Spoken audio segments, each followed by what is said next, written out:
ذرا تصور کریں کہ آج سے کروڑوں سال پہلے ایک ڈائنوسور کسی شکاری سے بچنے کے لیے دائیں مڑنے کے بجائے بائیں مڑ جاتا۔ ہاں، اور اس ایک چھوٹے سے فیصلے کی وجہ سے ارتقاء کی پوری زنجیر اس طرح بدلتی ہے کہ بعد میں آنے والی نسلوں کا نقشہ ہی تبدیل ہو جاتا ہے۔ بالکل۔ اور اس معمولی سے واقعے کا نتیجہ کیا نکلتا ہے؟ یہ کہ آج ہم انسان جس مخصوص شکل میں یہاں موجود ہیں، شاید ہمارا وجود ہی نہ ہوتا۔ مطلب ہمارا محض یہاں موجود ہونا، سانس لینا اور اس کائنات کو سمجھنے کی کوشش کرنا، یہ اربوں جینیاتی اور ماحولیاتی حادثات کا ایک انتہائی کامیاب اور واقعی حیران کن نتیجہ ہے۔ اور یہی وہ نقطہ ہے جہاں سے ایک سائنسی ذہن کی تشکیل کی اصل کہانی شروع ہوتی ہے۔ بائیو پلس میں خوش آمدید، وہ پلیٹ فارم جہاں سائنس، ارتقاء، انسانی ذہن، کائنات، جینیات اور حیرت انگیز سائنسی نظریات کو آسان اور دلچسپ انداز میں سمجھایا جاتا ہے۔ اگر آپ سائنس کی دنیا سے باخبر رہنا چاہتے ہیں تو ابھی ہمارے چینل کو سبسکرائب کریں اور اس علمی سفر کا حصہ بنیں۔ اور آج کا یہ علمی سفر خاصا دلچسپ ہونے والا ہے۔ ہاں بالکل۔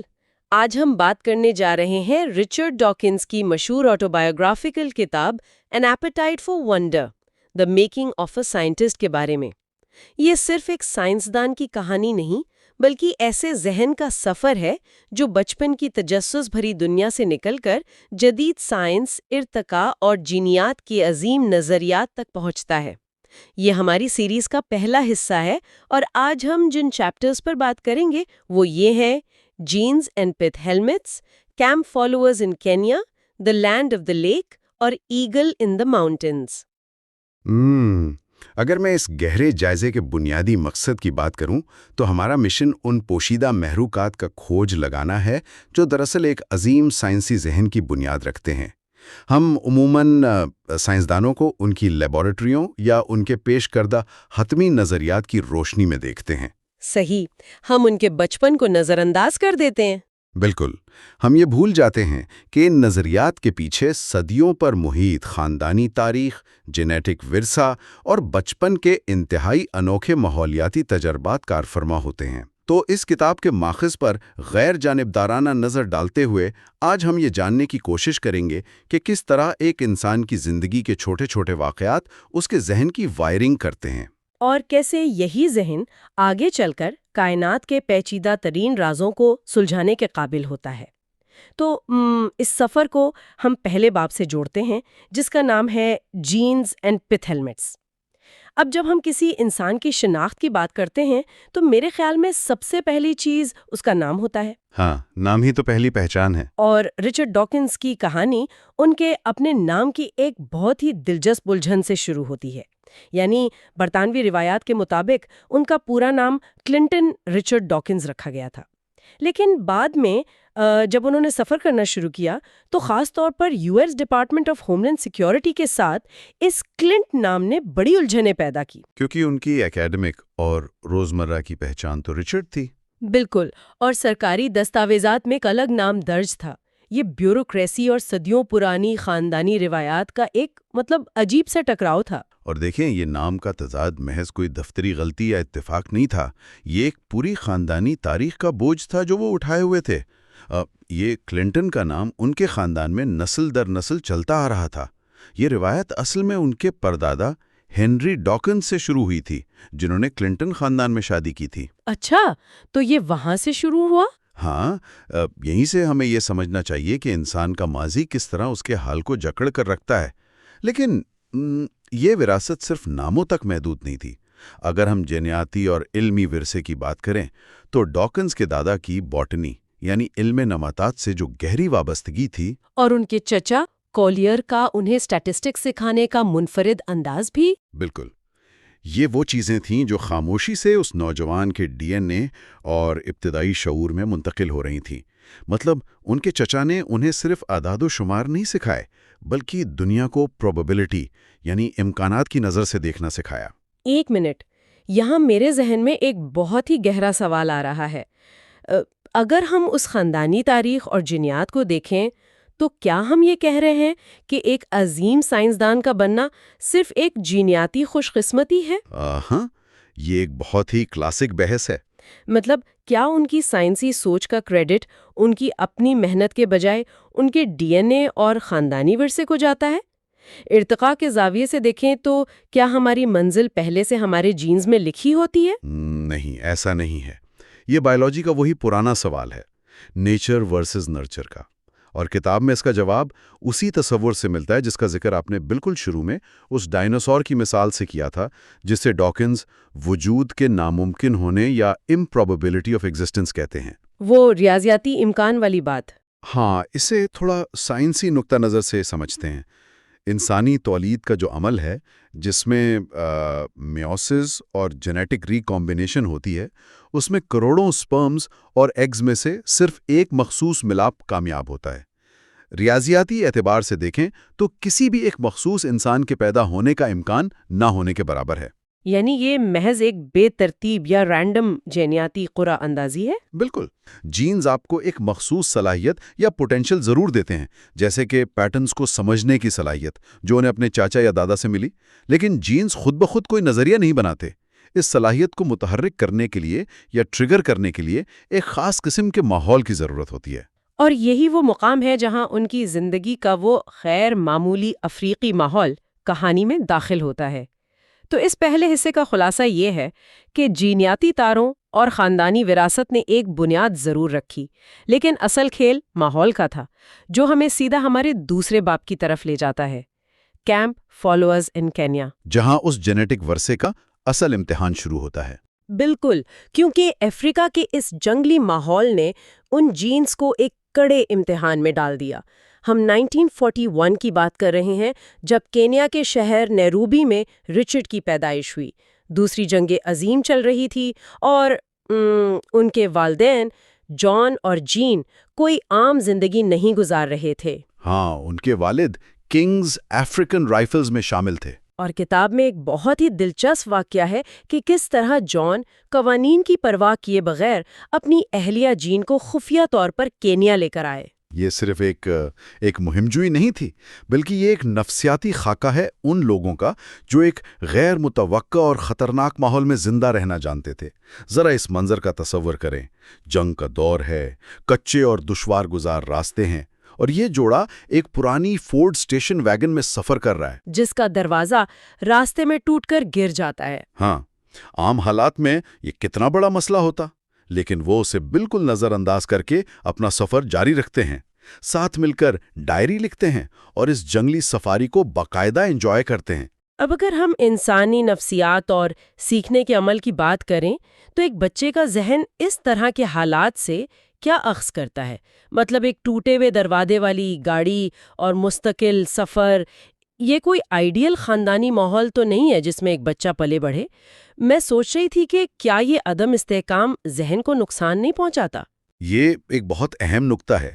ہم اکثر سمجھتے ہیں کہ بچوں کی ذہنی نشو و نما کے لیے ایک انتہائی پرسکون اور ایک مستحکم ماحول ضروری ہے، لیکن کوگنیٹو سائنس یعنی علمی نفسیات ہمیں کچھ اور بتاتی ہے۔ وہ کیا؟ وہ بتاتی ہے کہ جب ایک ترقی پاتا ہوا دماغ مستقل غیر یقینی اور بدلاؤ کا سامنا کرتا ہے، اور اہم بات یہ کہ وہ دیکھتا ہے کہ اس کے والدین اس بدلاؤ سے گھبرانے کے بجائے اس کے ساتھ مطابقت پیدا کر رہے ہیں، تو اس بچے کے اندر اڈیپٹیبلٹی یعنی لچک اور حالات کے سانچے میں ڈھل جانے کی غیر معمولی صلاحیت پیدا ہوتی ہے۔ تو وہ گھبراہٹ کا شکار نہیں ہوتا بلکہ حل تلاش کرتا ہے۔ بالکل۔ ان کی والدہ جین کو ملیریا جیسی جان لیوا بیماری کا تنہا سامنا کرنا پڑا۔ وہ کینیا اور یوگانڈا کے درمیان مسلسل منتقل ہوتے رہے، لیکن اس سارے عمل میں بچے کا دماغ یہ سیکھ رہا تھا کہ نارمل کوئی ایک مستقل چیز نہیں ہے۔ مسائل کو حل کرنا اس کے لیے ایک فطری عمل بن گیا۔ یعنی وہ گاڑی کا دروازہ ٹوٹنا محض ایک واقعہ نہیں تھا، بلکہ ایک طرح کی عملی تربیت تھی کہ جب زندگی میں کوئی رکاوٹ آئے تو سفر روکنے کے بجائے موجودہ وسائل کے ساتھ آگے کیسے بڑھنا ہے۔ اور اسی دور میں مقامی افریقی معاشرے کا بھی ان پر گہرا اثر پڑا۔ ہاں، میکلینز خاندان کی مدد اور ان کے مقامی ملازم علی کی دیکھ بھال۔ بالکل، ان مختلف ثقافتوں اور جنگ کے متضاد جذبات نے، جن میں خوف بھی تھا اور خوبصورتی بھی، ان کے مشاہداتی کینوس کو وسیع کیا۔ اور اس کا خلاصہ ہم یہ نکال سکتے ہیں کہ بچپن کے ابتدائی دور اور افریقہ کے اس جنگلی اور جنگی ماحول نے ان کی ذہنی پختگی کو جنم دیا۔ اور یہی مطابقت پذیری آگے چل کر سائنسی طریقہ کار کی سب سے بڑی ضرورت بنتی ہے۔ مطلب ایک سائنسدان کو ہمیشہ غیر متوقع نتائج کا سامنا کرنا پڑتا ہے۔ اگر اس کے اندر لچک نہ ہو تو وہ کبھی نئی دریافت نہیں کر سکتا۔ افریقہ کے ان جنگلوں نے رچرڈ ڈاکنز کو وہ لچک دی۔ زبردست۔ تو اب اس ہنگامہ خیز دور سے نکل کر ہم تیسرے باب میں قدم رکھتے ہیں، the land of the lake. یہ باب بقا کی جنگ سے نکل کر تجسس کی دنیا میں داخل ہونے کا سفر ہے۔ جنگ ختم ہو چکی ہے اور ان کا خاندان نیاسا لینڈ منتقل ہو گیا ہے، جسے آج ہم ملاوی کہتے ہیں۔ ہاں، اور یہ ماحول پچھلے ماحول سے بالکل مختلف تھا۔ بالکل۔ ان کے والد جان آرمی سے واپس آ کر مکواپلا میں ایک ایگریکلچرل کالج اور ایک جیل فارم میں کام کر رہے ہیں۔ یہ ایک انتہائی دور افتادہ، تنہائی کا شکار اور مچھروں سے بھرا علاقہ تھا۔ یہاں ماحول کی اس تبدیلی پر غور کریں۔ کینیا کا دور مسلسل حرکت اور سفر کا دور تھا، لیکن مکواپلا کا دور ایک گہری اور خاموش تنہائی کا دور تھا۔ اس جیل فارم کا ماحول بڑا متضاد اور ایک دم سنیمیٹک تھا۔ وہ کیسے؟ ایک طرف چھوٹا رچرڈ قیدیوں کو فٹ بال کھیلتے ہوئے دیکھ رہا ہے، جو کہ سماجی تنہائی اور انسانی مجبوری کی ایک بڑی واضح تصویر ہے، اور دوسری طرف اسی گھر کے اندر ان کی چھوٹی بہن سارا کی پیدائش ہوتی ہے، جو ایک نئی زندگی اور امید کا استعارہ ہے۔ مجھے یہاں تھوڑی الجھن ہو رہی ہے۔ عام طور پر اتنی تنہائی، اور وہ بھی ایک جیل فارم کے قریب، ایک بچے کو خوف زدہ، تنہا یا شاید ڈپریشن کا شکار کر سکتی ہے۔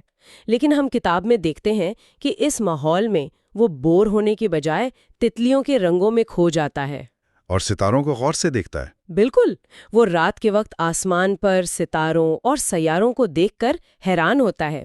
یہ تنہائی اس کے لیے ایک سزا بننے کی بجائے اس کے تخیل کی پرواز اور ایک لیبارٹری کیسے بن گئی؟ اس کا جواب انسان کے ارتقائی حیاتیات اور نفسیات میں چھپا ہے۔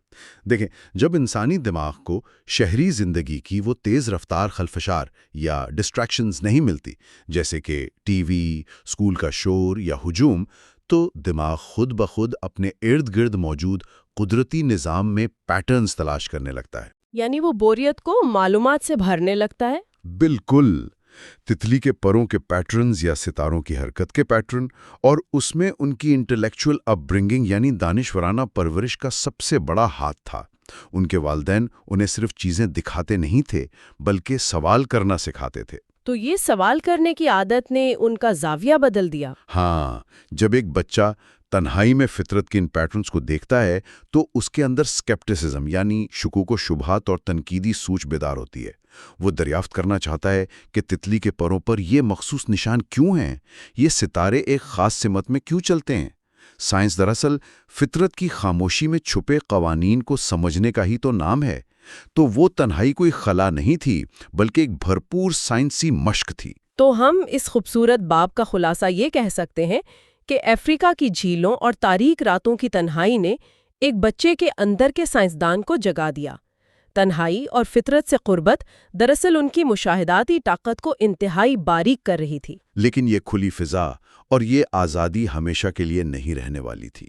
بالکل نہیں۔ اور یہاں سے ہماری کہانی ایک انتہائی ڈرامائی موڑ لیتی ہے، اور ہم داخل ہوتے ہیں چوتھے باب میں، ایگل ان دی ماؤنٹنز۔ یہ باب کھلی فضاؤں کی آزادی سے نکل کر بورڈنگ سکول کی سخت زنجیروں تک کا سفر ہے۔ یہ نیا سکول، ایگل سکول، جو ساؤدرن روڈیجیا کے ومبا ماؤنٹنز میں واقع تھا، اسے فرینک کیری نے قائم کیا تھا۔ اور فرینک کیری کوئی عام استاد نہیں تھے۔ وہ اس سے پہلے انگلینڈ کے مشہور اور انتہائی سخت ڈریگن سکول میں کام کر چکے تھے۔ تو انہوں نے کیا کیا کہ انگلینڈ کے روایتی سخت اور بے لچک بورڈنگ سکول کا پورا ماڈل اٹھا کر افریقہ کے ان جنگلی پہاڑوں کے بیچ میں کھڑا کر دیا۔ یہ تو چھوٹے رچرڈ کے لیے ایک شدید ثقافتی جھٹکا یا کلچرل وپلیش رہا ہوگا۔ کہاں تتلیوں کا آزاد مشاہدہ اور کہاں بورڈنگ سکول کے سخت اصول، استاذہ کا ڈر اور خاص طور پر دوسرے بچوں کی طرف سے ہراساں کیا جانا یعنی بلنگ کا سامنا۔ ہاں، یہ ایک انتہائی تکلیف دہ مرحلہ تھا۔ تو یہاں مجھے ایک بار پھر نفسیاتی زاویے سے سمجھنا ہے، جب ایک بچہ جو پہلے ہی تنہا رہنا پسند کرتا ہو، اسے ایسے سخت ماحول اور بلینگ کا نشانہ بنایا جائے، تو کیا وہ خوفزدہ ہو کر اپنے خول میں بند نہیں ہو جاتا؟ ہم نے کتاب میں پڑھا ہے کہ اس دور میں رچرڈ جانوروں سے باتیں کرنے کا تصور کرتے تھے یا خلائی جہازوں کی لمبی لمبی خیالی کہانیاں بناتے تھے۔ کیا یہ محض حقیقت سے فرار یا اسکیپزم نہیں تھا؟ یہ بظاہر اسکیپزم ضرور لگتا ہے، لیکن اگر ہم اسے کوگنیٹو سائنس کے عدسے سے دیکھیں تو یہ ایک شاندار ڈیفنس میکانزم تھا۔ دیکھیے، خوف انسان کے تجسس کو مارتا نہیں ہے، بلکہ اسے اندر کی طرف موڑ دیتا ہے۔ اچھا، اندر کی طرف موڑنے سے کیا مراد ہے؟ مراد یہ ہے کہ جب بیرونی دنیا سخت اور ناقابل فہم ہو جاتی ہے تو ایک ذہین دماغ اپنے اندر ایک پوری دنیا یا ایک ماڈل تخلیق کرنا شروع کر دیتا ہے۔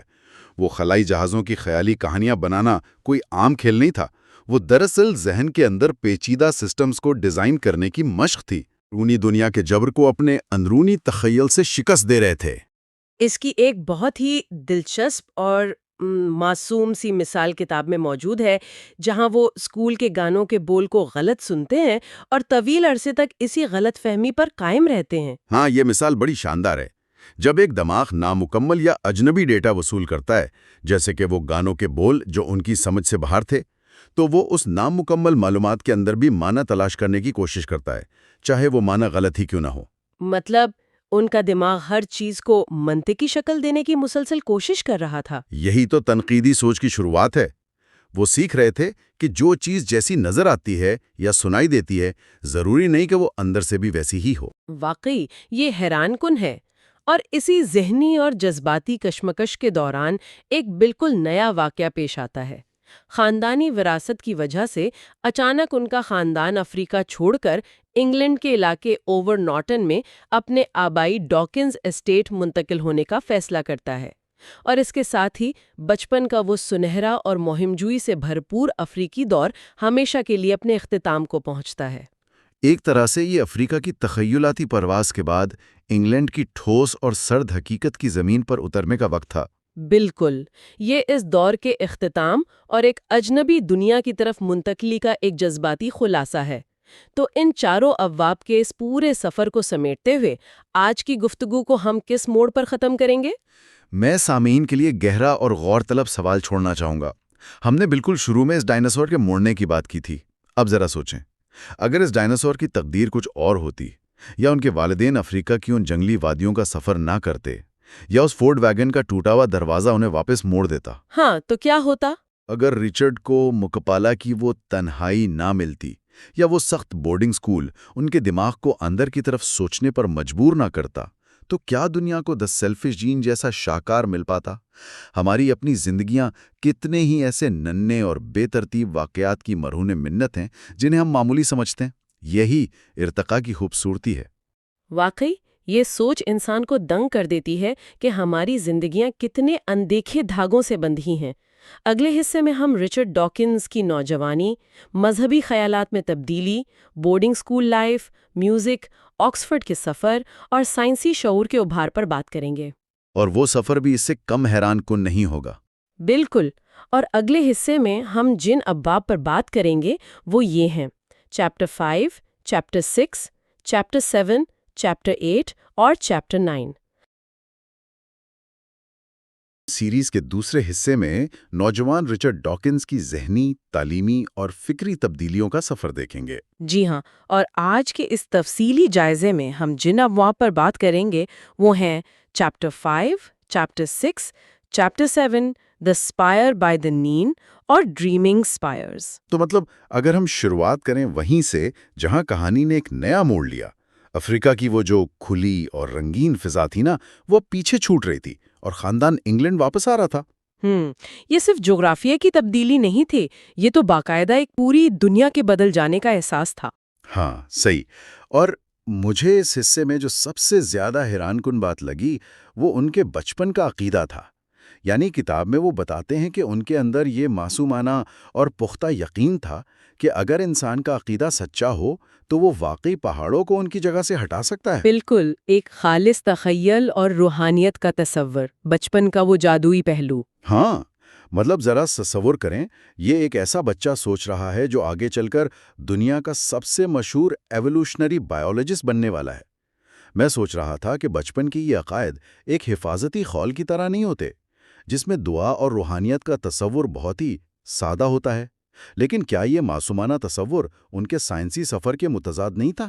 بظاہر تو یہ متضاد ہی لگتا ہے، مطلب عام طور پر ہم سائنس اور ایسے خالص تخیل کو الگ الگ دیکھتے ہیں، لیکن اگر نفسیاتی سطح پر دیکھا جائے تو یہ اسی ذہن کی ابتدائی شکل تھی جو بعد میں ہر چیز کو ثبوت کی کسوٹی پر پرکھنے والا تھا۔ اچھا، وہ کیسے؟ خیالی کہانیاں گھڑنا اور سائنسی سوچ، ان کا کیا جوڑ ہے؟ دیکھیں، یہ جو معصومانہ تخیل ہے نا، یہ جو امیجنیشن اور بغیر سوچے سمجھے مان لینے کا ایک بلیف سسٹم ہوتا ہے، یہ دراصل ذہن کی ایک بہت بڑی ٹریننگ کر رہا ہوتا ہے۔ ذہنی وسعت کے حوالے سے؟ بالکل، سائنسدان ہونے کا مطلب صرف یہ نہیں کہ جو سامنے پڑا ہے اسے دیکھ لیا جائے۔ سائنسداؤں کو نامعلوم کا، جو نظر نہیں آ رہا، اس کا تصور کرنا پڑتا ہے۔ تو جب آپ یہ مانتے ہیں کہ پہاڑ ہل سکتا ہے تو ذہن طبی حقیقت سے باہر نکل کر سوچنے کا عادی ہو جاتا ہے۔ واہ، میں نے اس زاویے سے تو سوچا ہی نہیں تھا۔ یعنی وہ جو بچپن کی سادگی تھی جس میں خیالی کہانیاں گھڑ لی جاتی تھیں، وہ اصل میں ذہن کے پٹھوں کو مضبوط کر رہی تھی۔ جی ہاں، وہی روحانیت کا سادہ تصور ان کے ذہن کو وہ وسعت دے رہا تھا جو بعد میں پیچیدہ سائنسی نظریات سمجھنے کے کام آئی۔ یہ تو بڑی کمال کی بات ہے، لیکن ظاہر ہے یہ معصومیت اور یہ جادوئی خول ہمیشہ تو نہیں رہ سکتا تھا۔ جب ہم چیپٹر 6 کی طرف آتے ہیں تو حقیقی دنیا کی تلخیاں سامنے آتی ہیں، اور یہ تلخی چافونگ گروو اسکول کی صورت میں نظر آتی ہے۔ ہاں، وہ ایک بہت ہی مشکل دور تھا، ایک دم سے ایک نیا اور سخت ماحول۔ مطلب یہ اسکول تو باقاعدہ ایک سڈن شاک کی طرح تھا۔ افریقہ کی آزادی کے بعد اچانک سے سردیوں میں ٹھنڈے پانی سے نہانے کی لازمی روایت، اور وہ جو پنشمنٹ کلچر تھا، یعنی بات بات پر جسمانی سزاؤں کا خوف۔ اور صرف سزائیں ہی نہیں، وہاں کا تو کلچر ہی بہت عجیب تھا، ان کے اپنے عجیب سے الفاظ تھے۔ بالکل، وہ پوسے اور مسل جیسے عجیب الفاظ جن کا واسطہ پڑھتے ہی نئے بچے ڈر جاتے تھے۔ میں یہی سوچ رہا تھا کہ ایک تخیلاتی ذہن، ایک اتنا حساس بچہ، اس قدر سخت اور بے رحم ڈسپلن میں زندہ کیسے رہا؟ ٹوٹ کیوں نہیں گیا؟ یہ بہت ہی دلچسپ سوال ہے، اور انسانی نفسیات یہاں بڑا حیران کن کام کرتی ہے۔ اکثر اتنی سختی انسان کو توڑتی نہیں ہے، بلکہ اس کے اندر شکوک و شبہات، یعنی اسکیپٹسزم کے بیج بو دیتی ہے۔ اچھا، تو یہ سختی الٹا ان کے لیے فائدہ مند ثابت ہو گئی؟ ایک لحاظ سے ہاں، اسی پیئر پریشر اور دباؤ کے ماحول میں ان کے اندر بغاوت نے جنم لیا۔ کتاب میں ایک بہت زبردست مثال ہے، وہ فادر کرسمس یعنی سانٹا کلاز والی بات۔ ہاں، وہ خیالی کہانیوں والی بات۔ بالکل، ہوتا یہ ہے کہ اندھے یقین کے بجائے جب بچوں کو یہ ترغیب دی جاتی ہے کہ وہ فادر کرسمس جیسی کہانیوں پر نرمی سے سوال اٹھائیں، تو وہیں سے کرٹیکل تھنکنگ پروان چڑھتی ہے۔ یعنی تنقیدی سوچ کی ابتدا۔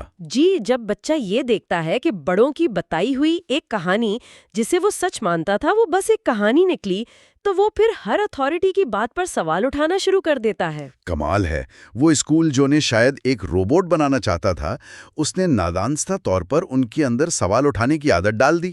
خیر، یہ دباؤ والا ماحول تو تھا، لیکن جب ہم چیپٹر 7 میں داخل ہوتے ہیں تو ہمیں محسوس ہوتا ہے کہ انسان مسلسل گھٹن میں نہیں رہ سکتا۔ بالکل، انسان کو سانس لینے کے لیے کوئی پرسکون جگہ چاہیے، اور وہ سکون انہیں اپنے گھر یعنی اوور نارٹن کی خاندانی فضا میں ملا۔ اور کیا کمال کا خاکہ کھینچا گیا اس فضا کا۔ اسکول کی سختیوں کے بعد جب وہ چھٹیوں میں گھر آتے تو وہ خاندانی خوشیاں، خاص طور پر ان کے والد کی تخلیقی صلاحیتیں۔ ہاں، ان کے والد ایک بہت ہی عملی اور متحرک انسان تھے۔ مطلب اس زمانے میں بغیر کیمیکل کے آرگینک فارمنگ کرنا، کھیتی باڑی میں دلچسپی، فوٹوگرافی جیسے مشاغل، ایک طرح سے سارا خاندان باہر فطرت میں اور کاموں میں مگن رہتا تھا۔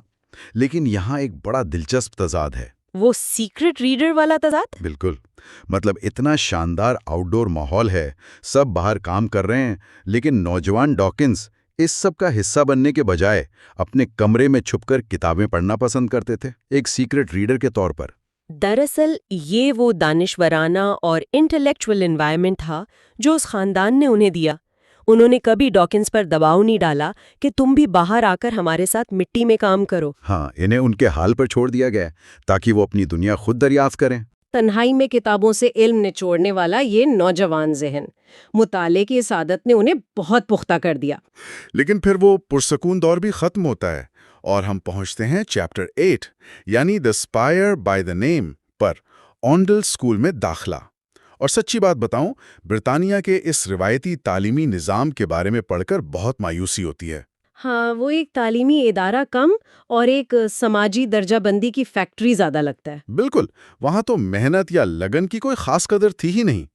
سب سے زیادہ اہمیت پیدائشی صلاحیت اور کھیلوں کو دی جاتی تھی، اور وہ جو فیگنگ اور بیل بوائے کا نظام تھا، مطلب یہ تو ایک منظم غنڈہ گردی تھی۔ فارملائزڈ بولنگ، بالکل، چھوٹے بچوں کو سینئرز کا خادم بنا دینا۔ ہاں، گھنٹی بجے گی تو بھاگ کر جانا ہے۔ یہ نظام ایک بچے کے ذہن کو کتنا دبا دیتا ہے۔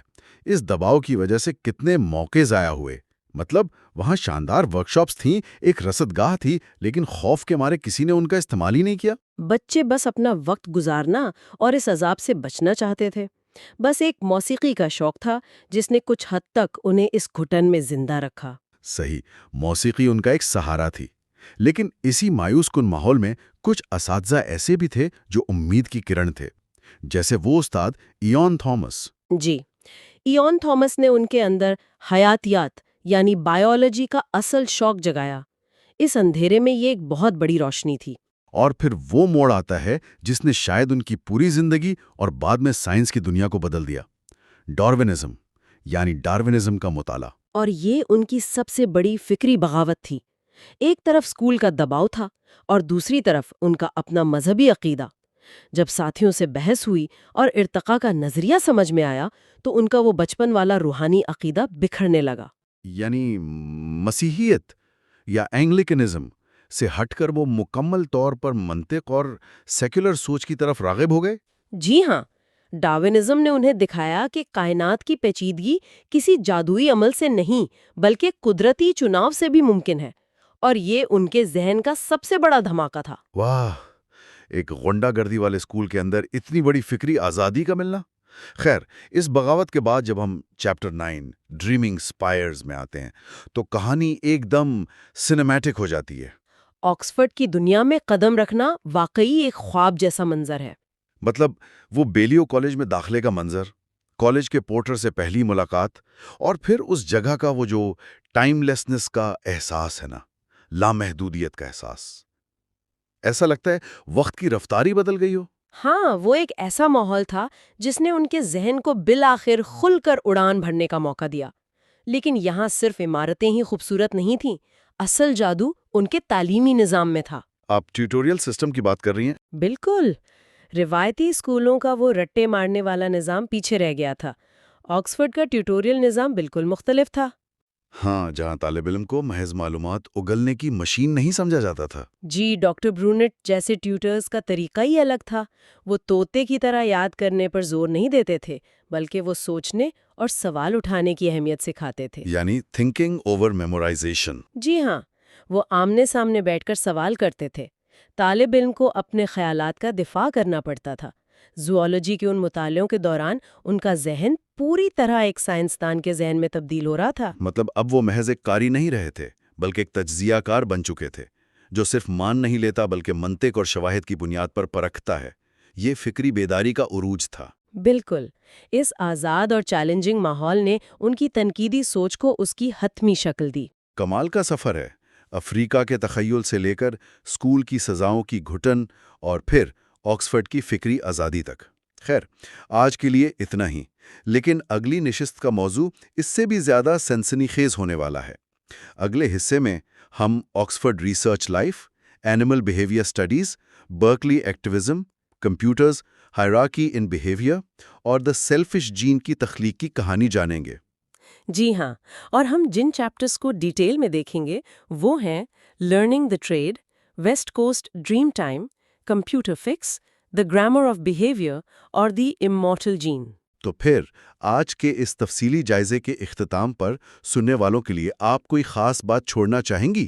بالکل، ماخذ کے ان تمام حقائق کے بنیاد پر ایک بڑا گہرا سوال چھوڑ کر جانا چاہوں گی۔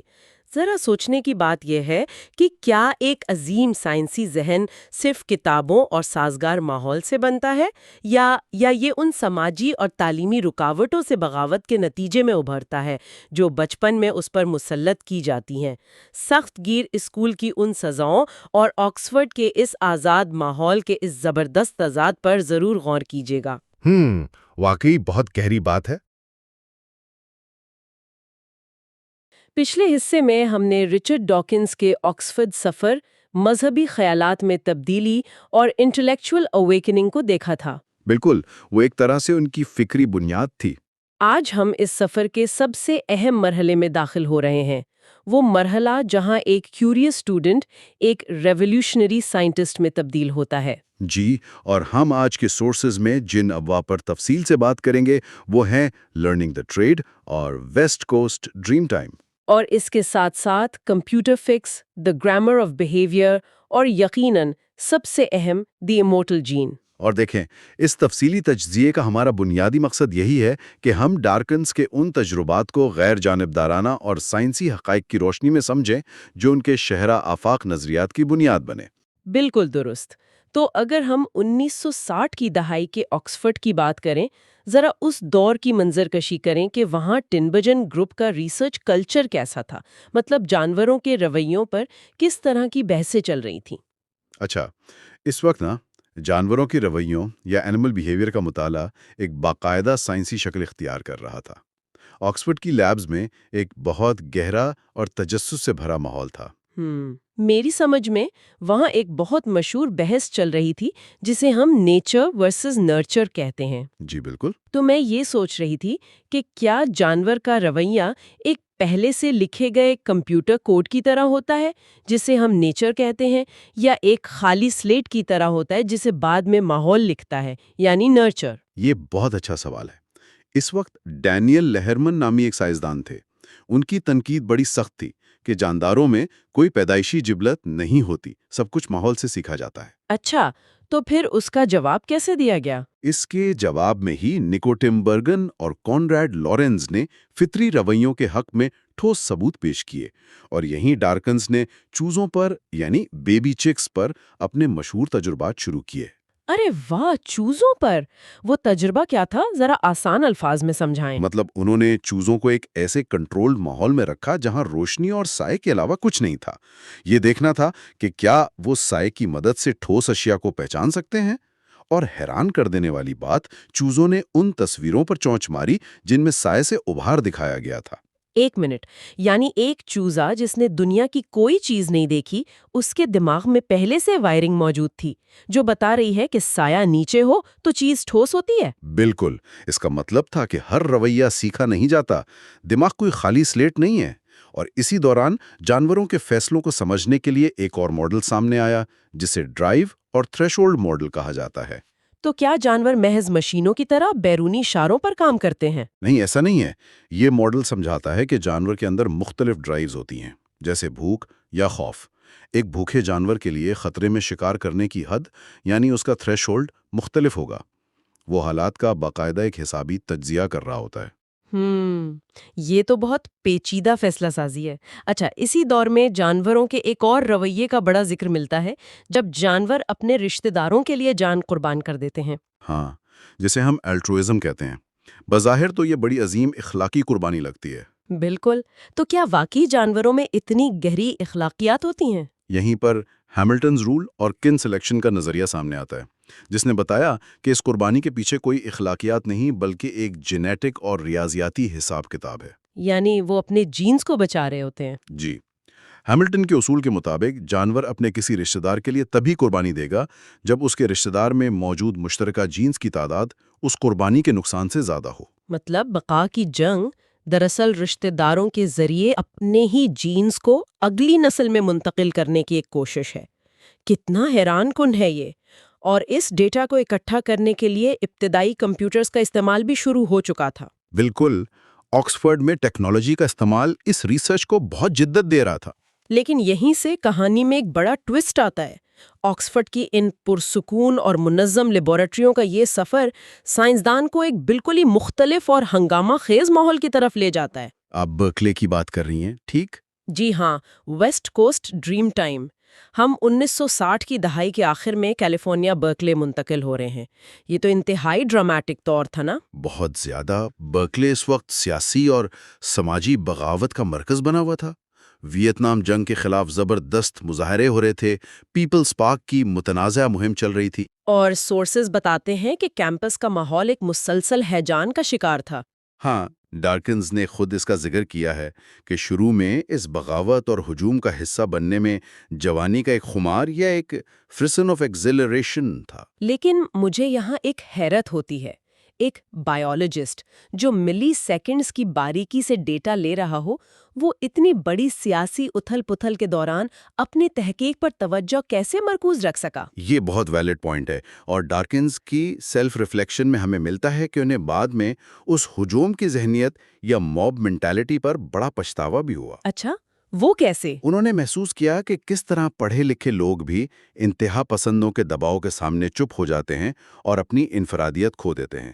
یہ انسانی رویوں کا بڑا گہرا مشاہدہ تھا، اور مزے کی بات یہ ہے کہ اسی شور شرابے کے بیچ اکیڈمک سطح پر سوشیو بایولوجی کے ابتدائی خیالات بھی پروان چڑھ رہے تھے۔ یعنی کیمپس کے باہر ہنگامے تھے، لیکن لیبارٹری کے اندر ان کی ریسرچ جاری تھی۔ بالکل، وہ اپنی ساتھی ماریان کے ساتھ مل کر چوزوں کے چونچ مارنے کے عمل پر جدید آلات سے ریسرچ کر رہے تھے۔ برکلے کے کیمرے اور الیکٹرانک آلات اس وقت آکسفورڈ سے بہت بہتر تھے۔ اور پھر یہی جدید ریسرچ دیکھ کر نیکو ٹن برگن نے انہیں واپس آکسفورڈ آنے کی پیشکش کی۔ جی، اور برکلے کے اس جدید تکنیکی ماحول نے ڈاکنز کے اندر ٹیکنالوجی کا جو شوق پیدا کیا تھا نا، وہ آکسفورڈ واپس آ کر ایک جنون میں بدلنے والا تھا۔ تو پھر 1969 میں جب وہ واپس آکسفورڈ آتے ہیں تو ہم کمپیوٹر فکس کے باب میں داخل ہوتے ہیں، جہاں کہانی میں PDP-8 کمپیوٹر کی شاندار انٹری ہوتی ہے۔ ارے ہاں، PDP-8 وہ اس دور کی ایک دیویاکل مشین تھی، حالانکہ آج کے حساب سے اس کی طاقت کچھ بھی نہیں تھی۔ لیکن اس وقت وہ ایک معجزہ تھا، اور سورسز میں ایک مشین کا ذکر ہے جسے ڈاکنز آرگن کہا گیا۔ یہ کیا چیز تھی؟ یہ دراصل ڈاکنز کی اپنی بنائی ہوئی ایک مشین تھی۔ انہوں نے جانوروں کے رویوں کو آواز اور کی بورڈ کی مدد سے ریکارڈ کرنے کے لیے اسے ایجاد کیا تھا۔ مجھے تو یہ صورتحال یوں لگتی ہے کہ ایک ماہر حیاتیات مشین لینگویج اور پروگرامنگ کے عشق میں ایسے مبتلا ہو گیا گویا وہ جانوروں کی حرکات کو ڈیجیٹل کوڈ میں تبدیل کر رہا ہو۔ یہ تشبیہ بالکل پرفیکٹ ہے۔ اس مشین میں مخصوص بٹنز تھے جو جانوروں کے مختلف رویوں کے ساتھ لنک کر دیے گئے تھے۔ تو اس سے انہوں نے کس قسم کا ڈیٹا اکٹھا کیا؟ انہوں نے اور ماریان نے مکھیوں کی صفائی کرنے کے رویوں یعنی گرومنگ بیہیویئرز کا مشاہدہ کیا۔ مقصد تھا جانوروں کے فکسڈ ایکشن پیٹرنز یا FAPs کو سمجھنا۔ یعنی وہ دیکھنا چاہتے تھے کہ جانوروں کے فیصلوں اور رویوں میں کوئی باقاعدگی یا پریڈکٹیبلٹی چھپی ہے۔ بالکل، اور اس مشین نے ثابت کیا کہ بظاہر بے ترتیب لگنے والی حرکات میں ایک خاص حسابی باقاعدگی موجود ہے۔ اچھا، اگر کمپیوٹر کی مدد سے جانوروں کے رویوں میں یہ پیٹرن تلاش کیے جا سکتے ہیں تو میرے ذہن میں ایک گہرا سوال اٹھتا ہے، کیا ان رویوں کی بھی انسانوں کی طرح کوئی اپنی گرامر ہوتی ہے؟ جی، یہی سوال سائنسدانوں کو بھی تنگ کر رہا تھا، اور یہ ہمیں ہمارے اگلے باب دی گرامر آف بیہیویئر کی طرف لے جاتا ہے۔ تو اس ریسرچ کا نیا زاویہ کیا تھا؟ سنا ہے آکسفورڈ اور کیمبرج کے میڈنگلے گروپ کے درمیان کچھ اشتراک ہو رہا تھا اس پر؟ جی، جانوروں کے رویوں کی تنظیم کو سمجھنے کے لیے اس وقت ایک ریاضیاتی ماڈل کا بہت چرچا تھا جسے مارکوف چینز کہتے ہیں۔ ایک منٹ، جہاں تک میری سمجھ ہے مارکوف چینز کے مطابق تو جانور کا اگلا قدم صرف اور صرف اس کے پچھلے قدم پر منحصر ہوتا ہے۔ کیا رویے واقعی اتنے سادہ ہوتے ہیں؟ یہ تو مجھے کوئی بہت لاجیکل بات نہیں لگتی۔ اور ڈارکنز نے بھی یہی اعتراض اٹھایا۔ انہوں نے اس ایک سطحی سوچ کو رد کر کے ہائرارکیکل آرگنائزیشن اور نیسٹڈ امبیڈمنٹ کا تصور پیش کیا۔ یہ نیسٹڈ امبیڈمنٹ، اگر ہم اسے آسان زبان میں سمجھیں تو کیا یہ روسی گڑیا کی طرح ہے کہ ایک کے اندر ایک تہہ موجود ہو؟ ہاں، آپ یوں سمجھ لیں، ڈارکنز نے اسے انسانی زبان سے جوڑا۔ جیسے انسانی زبان میں چھوٹے الفاظ مل کر جملے بناتے ہیں اور جملے مل کر بڑا مطلب بناتے ہیں، ویسے ہی جانوروں کے رویوں میں بھی ایکشن رولز اور سٹاپنگ رولز ہوتے ہیں۔ یعنی ایک جانور تب تک مختلف حرکات کرتا رہتا ہے جب تک اس کا بنیادی مقصد مثلاً بھوک مٹانا پورا نہ ہو جائے۔ بالکل صحیح۔ اس کا مطلب یہ تھا کہ جانور محض اندھا دھند اگلا قدم نہیں اٹھاتا، بلکہ اس کا ہر قدم ایک بڑے منظم منصوبے کا حصہ ہوتا ہے۔ ارے واہ! تو کیا ہم یہ کہہ سکتے ہیں کہ جانوروں کے رویوں کی یہ ترتیب انسانی زبان یا سنٹیکس کے ارتقائی ماخذ کو سمجھنے میں مددگار ثابت ہو سکتی ہے؟ 100%۔ یہی وہ ربط تھا جس نے ارتقاء کو جسمانی اعضاء سے آگے بڑھا کر دماغ اور رویوں کے سافٹ ویئر تک پہنچا دیا۔ اگر واقعی رویوں کے پیچھے اتنی منظم گرامر موجود ہے تو پھر ان تمام رویوں کو کنٹرول کرنے والی سب سے بنیادی اکائی کیا ہے؟ اور یہی وہ سوال تھا جس نے بیالوجی کی دنیا کو ہمیشہ کے لیے بدل دیا۔ تو ہم اب اس دستاویزی سفر کے کلائمیکس میں داخل ہو رہے ہیں، دی امورٹل جین، وہ نظریہ جس نے سائنسی دنیا میں تہلکہ مچا دیا۔ اس کتاب کی تخلیق کا سفر کیسا تھا؟ یہ واقعی بہت انقلابی دور تھا۔ ڈارکنز نے صدیوں پرانے ایک سائنسی مغالطے کو چیلنج کیا جسے گریٹ گروپ سلیکشن فیلیسی یا ایوولوشنری پینگلوسزم کہتے ہیں۔ یعنی یہ سوچنا کہ ارتقاء کا عمل کسی نسل یا گروہ کی بقا کے لیے کام کرتا ہے۔ بالکل۔ ڈارکنز نے واضح کیا کہ فطرت قطعاً مہربان نہیں ہے۔ ارتقاء کا عمل کسی سپیشیز کی بقا کی پرواہ نہیں کرتا، یہ صرف اور صرف افراد کے قلیل مدتی فائدے کے لیے کام کرتا ہے۔ مطلب ارتقاء اندھا ہے؟ جی، اور اس سے بھی بڑی بات انہوں نے یہ کہی کہ بقا کی اصل جنگ جاندار یعنی آرگینزمز نہیں لڑ رہے۔ تو پھر کون لڑ رہا ہے؟ اصل جنگ وہ جینز لڑ رہے ہیں جو ایک نسل سے دوسری نسل میں سفر کرتے ہیں۔ انہوں نے جینز کو لافانی اکائیاں یا سروائیول یونٹس قرار دیا۔ یہ تو جیسے ایک سائنس فکشن فلم کا منظر ہے، یعنی جینز وہ اکائیاں ہیں جو اربوں سال سے زندہ ہیں اور ہم انسان یا جاندار محض ان کی عارضی روبوٹ گاڑیاں ہیں جنہیں انہوں نے بقا کی مشینیں یعنی سروائیول مشینز کہا۔ بالکل ایسا ہی ہے۔ جاندار آتے ہیں اور مر جاتے ہیں، لیکن جینز ان جسموں کو استعمال کر کے اپنی کاپیاں آگے منتقل کرتے رہتے ہیں۔ ایجنڈا مکمل طور پر جینز کا ہوتا ہے۔ یہ ایک انتہائی طاقتور اور کسی حد تک خوفناک تصور ہے، لیکن انہوں نے صرف بائیولوجی تک بات محدود نہیں رکھی نا، سورسز میں میمز کے تصور کا بھی بہت ذکر ہے۔ او ہاں، میمز کا تصور تو کلچرل ارتقاء کی بنیاد بن گیا۔ جس طرح جینز حیاتیاتی سطح پر نقل ہوتے ہیں، ڈاکنز نے کہا کہ ثقافتی خیالات، دھنیں اور نظریات ایک دماغ سے دوسرے دماغ تک نقل ہوتے ہیں۔ اچھا، تو مطلب یہ وہی ہجوم کی ذہنیت ہے جو انہوں نے بیکلے کے مظاہروں میں دیکھی تھی؟ بالکل۔ ایک کامیاب میم وہ ہے جو لوگوں کے دماغوں میں زیادہ سے زیادہ اپنی کاپیاں بنائے، جیسے کوئی وائرل نظریہ یا فیشن۔ کر لکھے گئے اس نظریے نے سائنس کی دنیا میں ایک زبردست بحث چھیڑ دی، اور بہت سی تنقید بھی ہوئی جس کا ڈاکنز نے آگے چل کر جواب بھی دیا۔ ہاں، حالانکہ اس کتاب میں کچھ متنازع خیالات تھے اور بحیثیت راوی ہمارا مقصد کسی نظریے کی توثیق نہیں بلکہ صرف ان حقائق کو آپ تک پہنچانا ہے جو ان سورسز میں موجود ہیں، لیکن اس بات سے کوئی انکار نہیں کر سکتا کہ اس نے سوچنے کے نئے زاویے دیے۔ جی بالکل، یہ غیر جانبدار رہ کر سمجھنا بہت ضروری ہے۔ آج کے اس سفر میں ہم نے واقعی بہت گہرے اور پیچیدہ موضوعات کو کھولا ہے، لیکن ان تمام باتوں کے بعد میرے ذہن میں ایک ایسا سوال ابھر رہا ہے جو شاید ہمیں بے چین کر دے۔ وہ کیا؟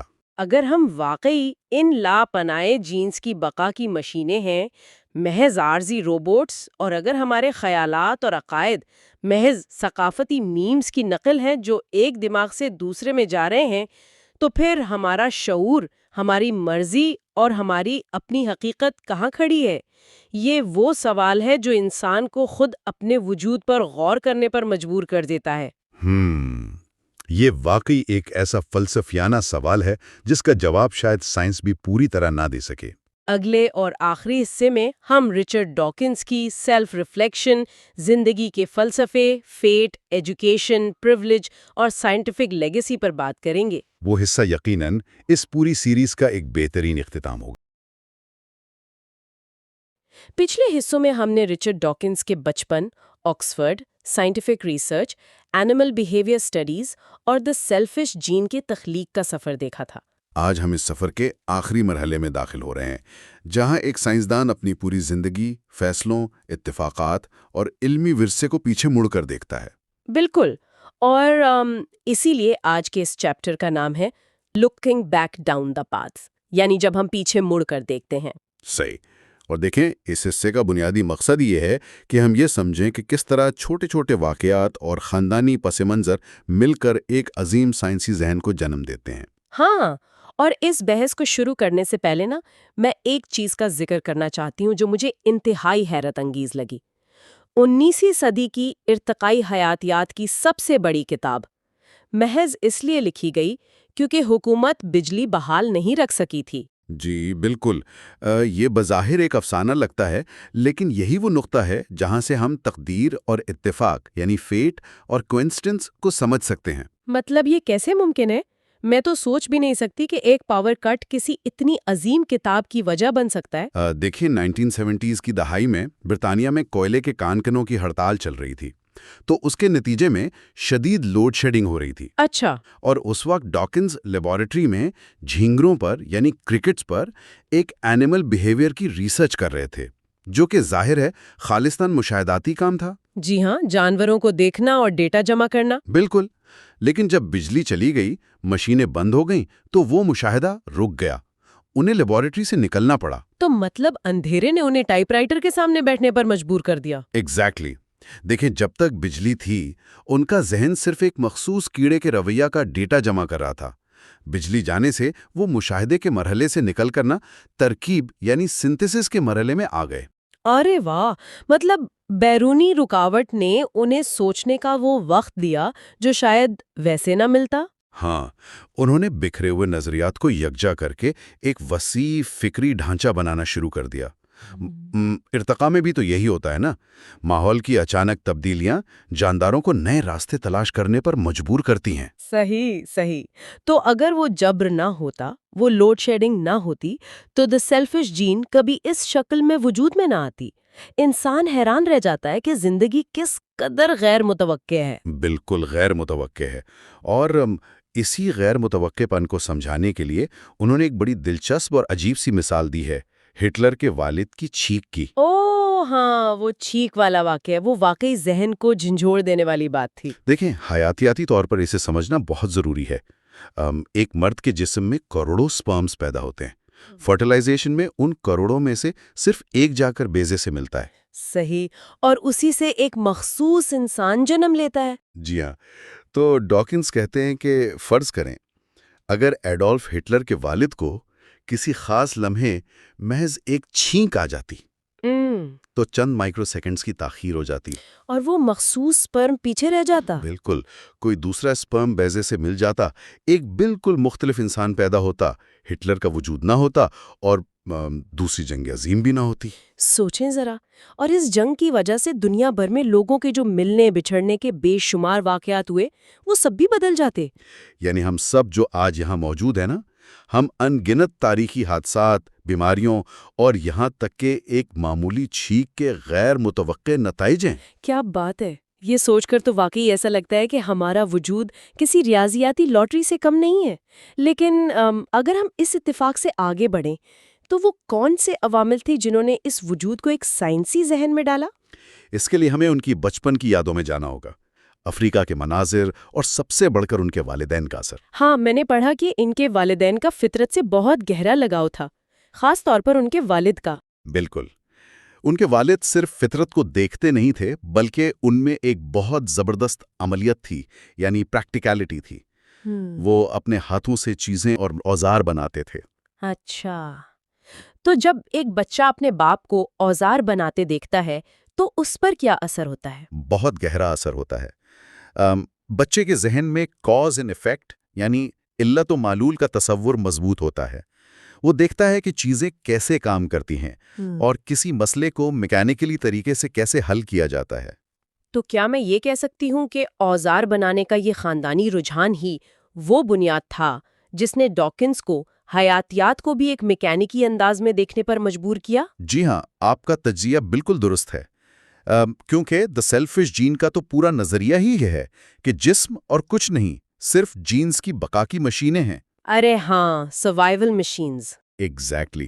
جب ذہن بچپن سے ہی ہر چیز کو ایک مشین یا آلے کے طور پر دیکھنا سیکھ لیتا ہے نا، تو وہ فطرت کو بھی اسی اینک سے دیکھتا ہے۔ انہوں نے جانداروں کو پراسرار سمجھنے کے بجائے جینز کے بنائے ہوئے اوزار سمجھا۔ صحیح، لیکن یہ سب تو بہت مثالی لگ رہا ہے۔ خوبصورت بچپن، افریقہ کے میدان، لیکن سینٹ آنزز اسکول میں ان کا تجربہ تو کافی تلخ تھا نا؟ ہاں، وہ دور کافی مشکل تھا۔ انہیں وہاں شدید غنڈہ گردی یا بولینگ کا سامنا کرنا پڑا۔ ایک طرف وہ موسیقی سیکھ رہے تھے اور دوسری طرف ساتھیوں کا ظالمانہ رویہ تھا۔ تو ایک ابھرتے ہوئے سائنسی ذہن پر اس طرح کے صدمے کا یا ٹراما کا کیا اثر ہوتا ہے؟ وہ ٹوٹ کیوں نہیں گئے؟ دیکھیں، اس طرح کے تجربات یا تو انسان کو توڑ دیتے ہیں یا اس میں زبردست استقامت پیدا کرتے ہیں۔ اسکول کی سختی انہوں نے سکھایا کہ بیرونی دباؤ میں اپنے فکری راستے پر کیسے کھڑا رہنا ہے۔ مطلب انہوں نے ہار ماننے کے بجائے خود کو مضبوط کیا۔ بالکل، اور اکثر ہوتا یہ ہے کہ جب معاشرے سے تکلیف ملتی ہے تو انسان تجریدی دنیاؤں میں پناہ لیتا ہے۔ موسیقی کے جو ریاضیاتی پیٹرنز ہوتے ہیں یا سائنس کی جو منطق ہوتی ہے، وہ ایک پرسکون پناہگاہ بن جاتی ہے۔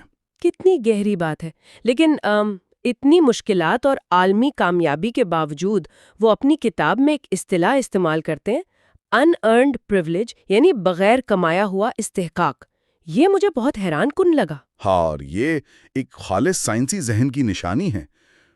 آج کل ہر کامیاب شخص خود کو سیلف میڈ کہنا پسند کرتا ہے، لیکن ڈاکنز کو سروائیورشپ بائس کا مکمل ادراک ہے۔ یعنی وہ مانتے ہیں کہ ان کی کامیابی میں ان کی اپنی محنت کے علاوہ بھی چیزیں شامل تھیں۔ جی بالکل، وہ تسلیم کرتے ہیں کہ بہترین تعلیمی موقع، ان کا خاندانی وراثت، جیسے ان کے دادا کا باٹنی سے لگاؤ تھا، یہ سب وہ متغیرات تھے جو انہوں نے کمائے نہیں تھے بلکہ انہیں ملے تھے۔ یہ تو سائنسی عاجزی کی کتنی بڑی مثال ہے۔ ایک عالمی شہرت یافتہ شخص کا اپنی کامیابیوں میں اپنے استحقاق کو ماننا عاجزی بھی ہے اور سچائی بھی۔ ایگزیکٹلی۔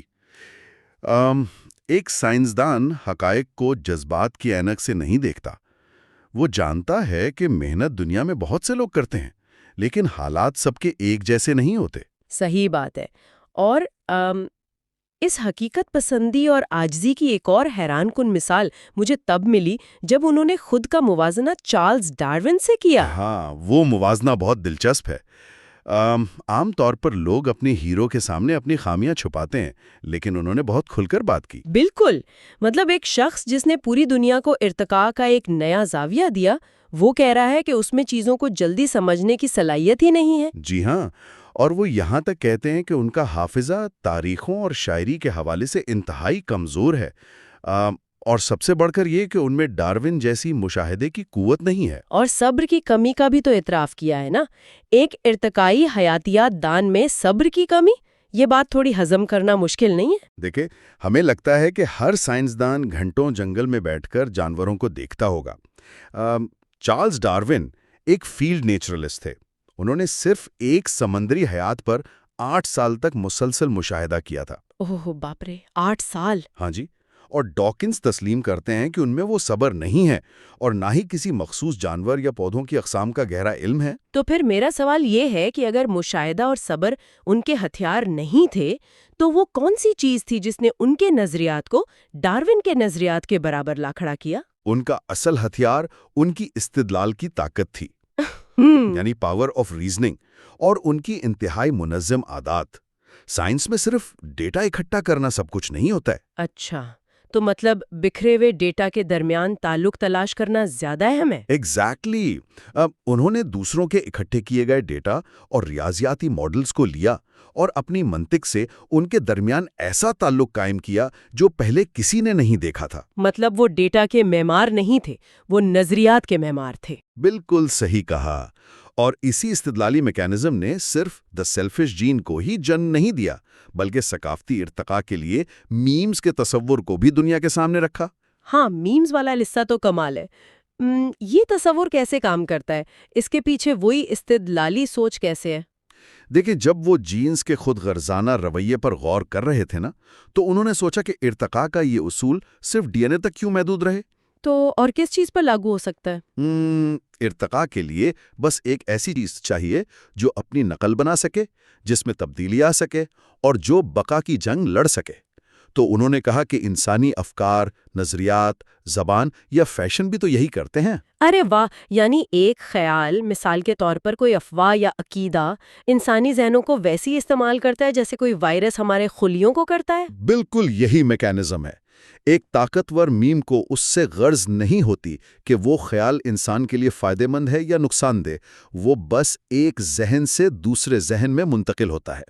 یہ تو حیاتیات کے اصولوں کو لے کر ثقافت پر لاگو کرنے کی ایک شاندار مثال ہے، لیکن ایسی تنقیدی سوچ اچانک تو پیدا نہیں ہوتی، اسے یقیناً سماجی دباؤ سے گزرنا پڑتا ہوگا۔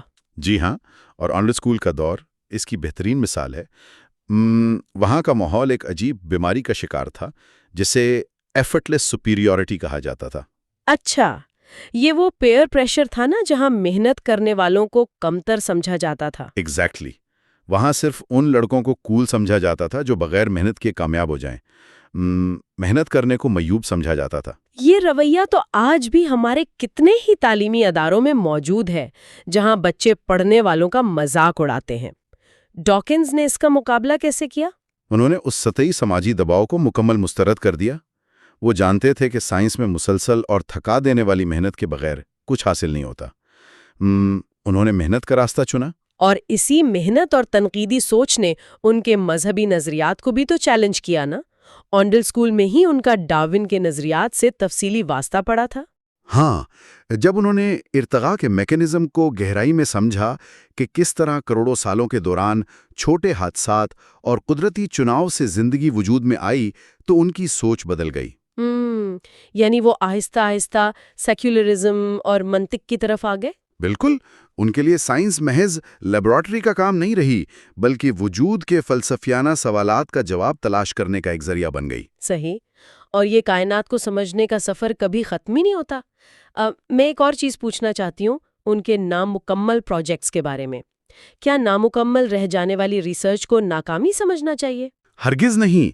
سائنس دراصل ایک مسلسل بہنے والا دریا ہے۔ نامکمل پروجیکٹس وہ ندیاں ہیں جو ظاہراً سمندر تک نہیں پہنچتی، لیکن دریا کا بہاؤ تیز کر دیتی ہیں۔ یعنی وہ ایک بنیاد فراہم کر دیتی ہیں جس پر آنے والے لوگ نئی عمارت کھڑی کر سکے؟ جی بالکل، ایک سائنسدان کا نامکمل کام آنے والی نسلوں کے لیے نئے خیالات چھوڑ جاتا ہے۔ سائنس تو ایک ریلے ریس کی طرح ہے جہاں ہر شخص اپنی باری پر دوڑ کر اگلی نسل کو مشعل تھما دیتا ہے۔ کیا خوبصورت تشبیہ دی ہے آپ نے۔ تو اگر ہم اس تمام گفتگو کو سمیٹیں، بچپن سے لے کر ان نظریات تک، تو ان کی سب سے بڑی وراثت یا لیگیسی کیا بنتی ہے؟ ارتقائی نظریات تو ہیں ہی، لیکن ان کی حقیقی وراثت وہ تنقیدی سوچ اور کریٹیکل تھنکنگ ہے جو زندگی کے سب سے پرانے اور بنیادی مفروضوں پر سوال اٹھاتی ہے۔ بالکل، حقیقت کو جذبات سے الگ کر کے شواہد کی روشنی میں پرکھنا۔ اور یہ کتاب ہمیں یہ بھی سکھاتی ہے کہ تجسس اور عمر بھر سیکھنے کا عمل کبھی نہیں رکنا چاہیے۔ رچرڈ ڈاکنز کا سفر ہمیں یہ سکھاتا ہے کہ سائنس صرف فیکٹس کا مجموعہ نہیں، بلکہ سوال پوچھنے، حیران ہونے اور حقیقت کو سمجھنے کی مسلسل کوشش کا نام ہے۔ کتنا اثر انگیز پیغام ہے۔ اور آج اس سفر کے اختتام پر مستقبل کی طرف دیکھتے ہوئے ایک گہرا سوال ذہن میں ابھرتا ہے۔ اگر انسانی تاریخ اور ہمارا وجود محض غیر متوقع اتفاقات، ہٹلر کے والد کی چھینک یا ایک لوڈ شیڈنگ کا نتیجہ ہے، تو کل جب انسان مصنوعی ذہانت اور جینیاتی انجینئرنگ کے ذریعے زندگی سے ان تمام غیر متوقع حادثات کو ختم کر دے گا، تو کیا ہم وہ بے ترتیب اتفاقات بھی کھو دیں گے جو کسی کو اگلا ڈارون یا اگلا عظیم سائنسدان بناتے ہیں؟ یہ ایک ایسا سوال ہے جو آنے والے کل کی سائنس کو اور ہر باشعور ذہن کو خود سے پوچھنا ہوگا۔ اگر آپ کو بائیو پلس کا یہ علمی سفر پسند آیا ہو تو ویڈیو کو لائک کریں، اپنے دوستوں کے ساتھ شیئر کریں اور چینل کو سبسکرائب کرنا نہ بھولیں۔ ہم پھر ملیں گے ایک نئی کتاب، نئے نظریات اور سائنس کی ایک نئی حیرت انگیز دنیا کے ساتھ۔